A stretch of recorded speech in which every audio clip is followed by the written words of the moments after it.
Hmm. Yorùbá ní ọ̀rọ̀ burúkú tó ń tẹ̀rín. Ọ̀rọ̀ burúkú tí ò mẹ́rin lọ́wọ́ mọ̀ lélẹ́yìí.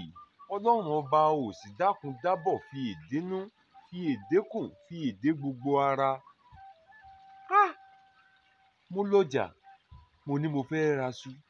Wọ́n ní iṣu ẹyọ kan odidi ẹgbẹ̀rún 4.5.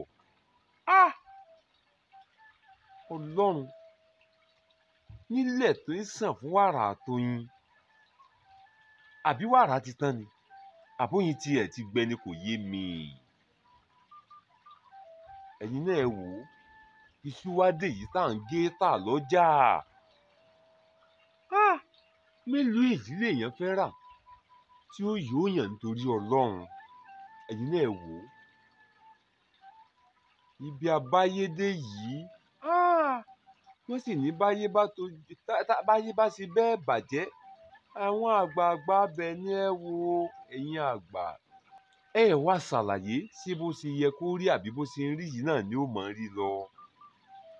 Ẹlẹ́sìn mùsùlùmí, ẹ bá wa kíkọ́ Ọlọ́run ọba Allah. Ẹ̀yin ẹlẹ́sìn kìrìsìtẹ́nì, ẹ bá wa ké pe Jésù ọmọ Màríà. Ẹ̀yin ẹlẹ́sìn kan àbáláyé, ẹ wá bá wa bẹ Olódùmarè kó síjú àánú wọlẹ̀ wa.